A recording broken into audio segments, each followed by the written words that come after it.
जय श्री कृष्णा दोस्तों। ठाकुर जी के भक्तों, कैसे हैं आप सभी। आशा करती हूँ आप सभी बहुत अच्छे होंगे। Welcome to my YouTube channel Janaki Vallabh Sitaram. आज हम कार्तिक मास के 16वें अध्याय की कथा का श्रवण करेंगे। तो कथा शुरू करते हैं।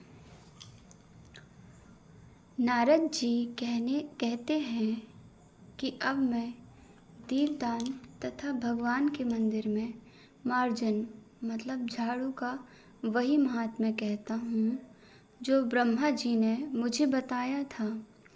पहले चंद्रवंश में जयध्वज नाम का एक प्रभु भक्त राजा था। राजा स्वयं मंदिर में जाकर मार्जन करता तथा दीप जलाता था।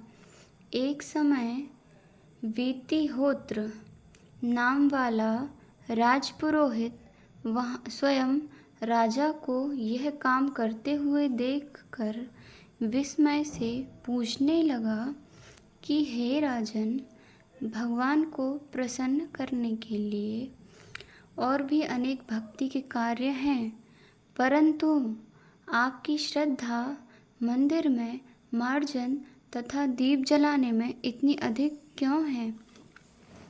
कृपा करके इसका कारण कहिए।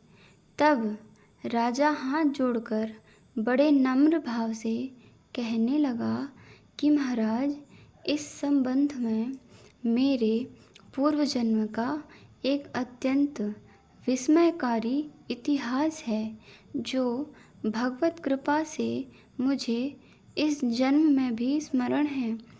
सतयुग में स्वरोचित मनु के अंतर में वेदांगों को जलाने वाला एक ब्राह्मण था जो महान विद्वान होते हुए भी खोटे कर्म करता था। इन खोटे कर्मों के कारण उसके सभी बंधु बांधवों ने उसका परित्याग कर दिया था। एक दिन वह भूख और प्यास से अति दुखित हो घूमता फिरता नर्मदा नदी के तट पर जा पहुंचा और वहीं पर उसने अपने प्राण त्याग दिए। उसकी स्त्री भी व्यभिचारिणी थी, अतः उसके बंधुओं ने भी उसे घर से निकाल दिया था।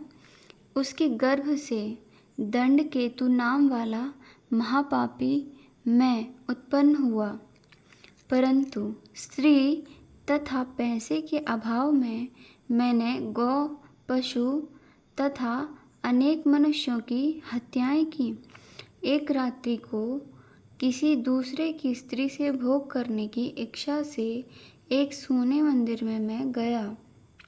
वहां जाकर कपड़े से स्थान साफ किया, फिर दीपक जलाया। इतने में इस शून्य मंदिर में दीपक जलता हुआ देखकर गांव के रक्षक वहां पर आ गए और मुझे चोर अथवा डाकू समझकर लाठियों से मार डाला।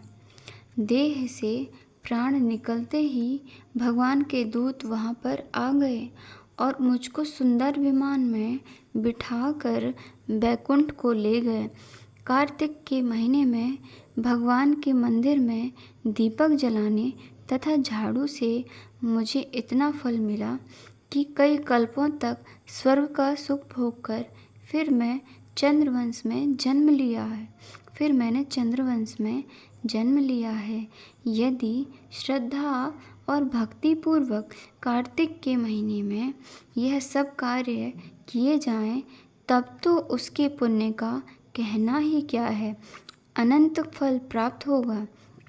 नारद जी कहते हैं, हे राजा पृथु, अब दूसरे के दीपक जलाने का महात्म्य सुनो। मनु के वंश में रैवत नामक राजा का भद्रबुद्धि नाम वाला पुत्र था। फिर उसके यहाँ महापराक्रमी सुदर्शन नाम का पुत्र उत्पन्न हुआ। भद्रबुद्धि की राजधानी नर्मदा के तट के समीप महेंद्र पर्वत पर थी।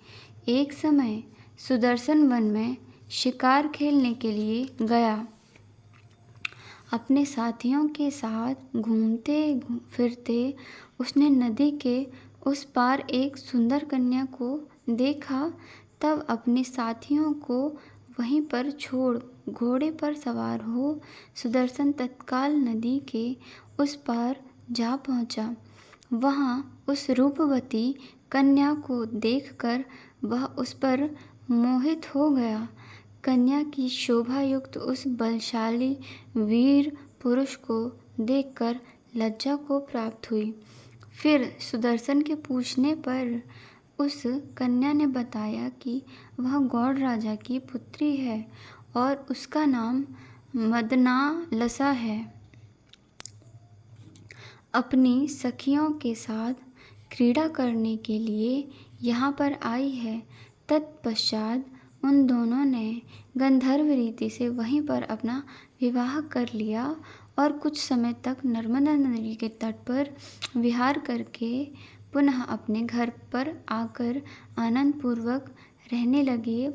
कुछ समय बाद राजा भद्रबुद्धि अपने पुत्र सुदर्शन को राज्य सौंपकर वन में चला गया। उसके बाद गुरु सौंपकर चला गया। तत्पश्चात सुदर्शन बड़ी राजनीति से राजकाज चलाने लगा। रानी मदनालसा सदा अपने पति को विष्णु भगवान की पूजा का उपदेश करती रहती थी। इस प्रकार दोनों ही भगवान के बड़े भक्त थे। उन्होंने भगवान का स्वर्ण मंदिर बनवाया। दोनों ही उसमें भगवान का पूजन और दीपदान किया करते थे। एक समय रानी मंदिर में दीपक जला रही थी कि उसी समय राजा ने उसको बुलाया, परंतु दीपक जलाकर आने में रानी को कुछ देरी हो गई।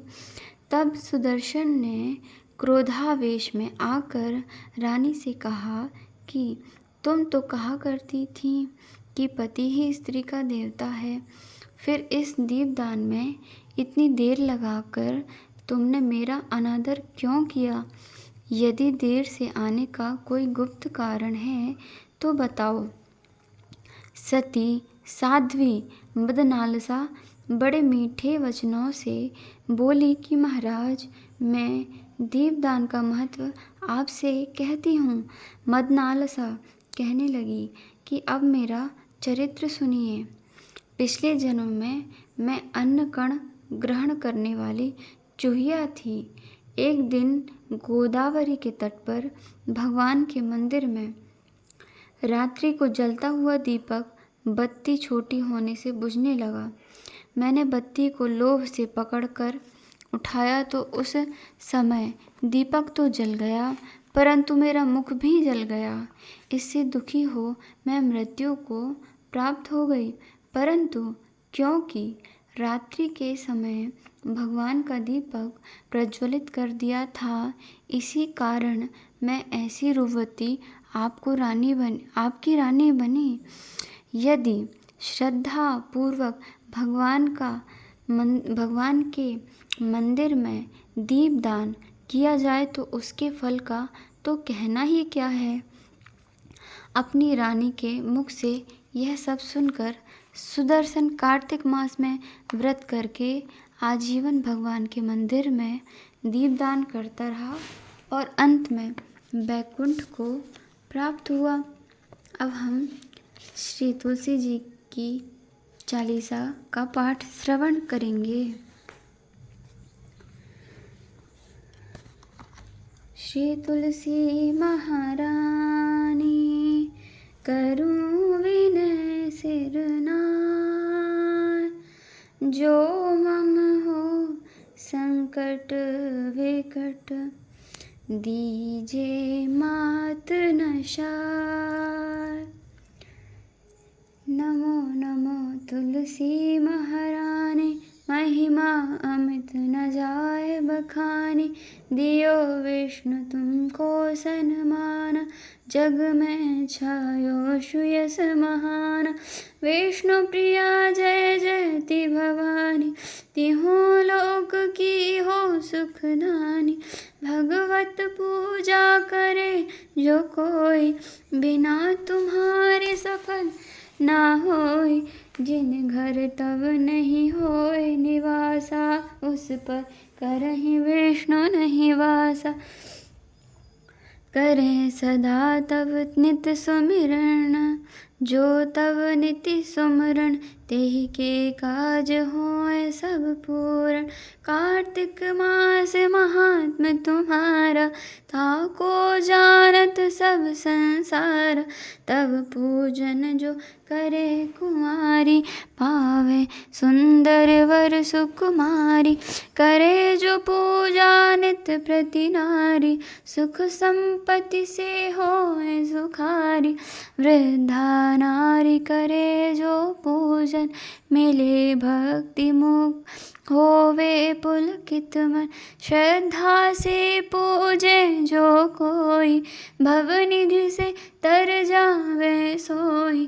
कथा भागवत यज्ञ करावे, तुम बिन नहीं सफलता पावे।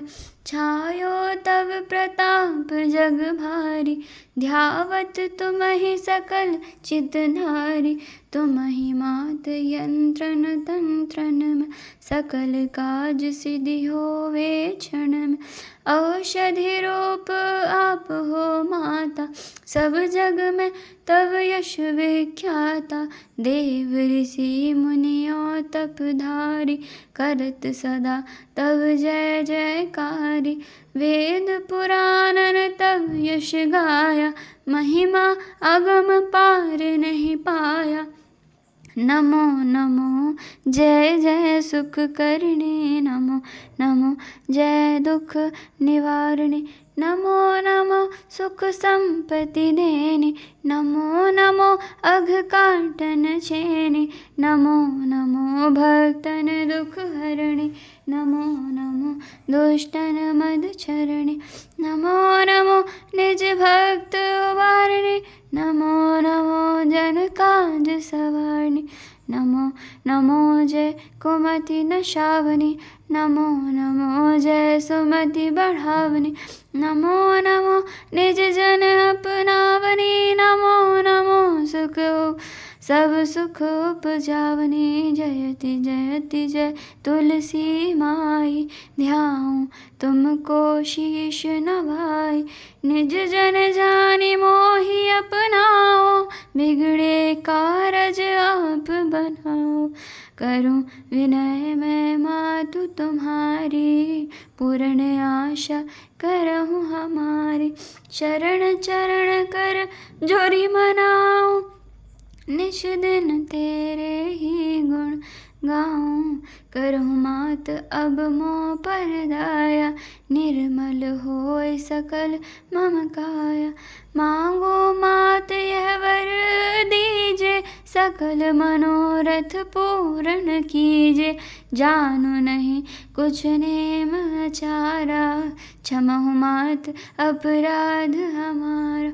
12 मास करे जो पूजा, तासम जग में और न दूजा। प्रथम ही गंगा जल मंगवावे, फिर सुंदर स्नान करावे।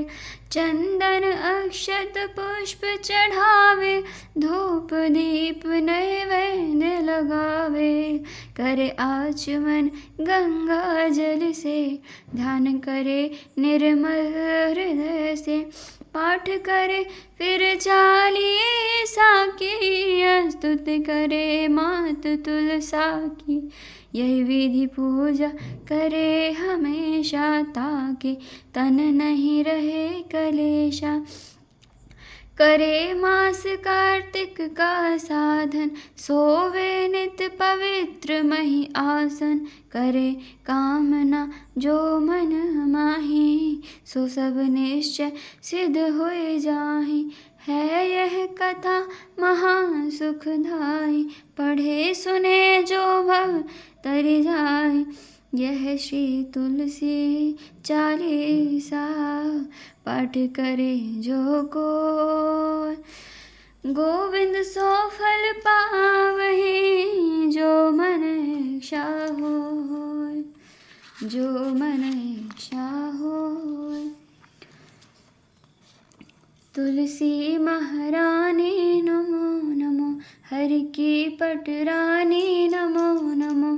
धन तुलसी पूर्ण तप कीनो, शालिग्राम बने पटरानी। तुलसी महारानी नमो नमो, हरि की पटरानी नमो नमो। जाके पत्र मंजरी कोमल, श्रीपति कमल चरण लपटाने। तुलसी महारानी नमो नमो, हरि की पटरानी नमो नमो। धूप दीप नैवेद्य आरती, पुष्पन की वर्षा बरसाने। 56 भोग 3600 व्यंजन, बिन तुलसी हरि एक न माने। सुखी सभी सखी मैया, तेरो यश गावे। भक्ति दान दीजे महारानी, नमो नमो तुलसी महारानी। नमो नमो हरि की पटरानी, तुलसी महारानी। नमो नमो हरि की पटरानी, नमो नमो तुलसी महारानी। नमो नमो हरि की पटरानी, नमो नमो। तुलसी माई की जय हो, जय हो कार्तिक महात्म्य की।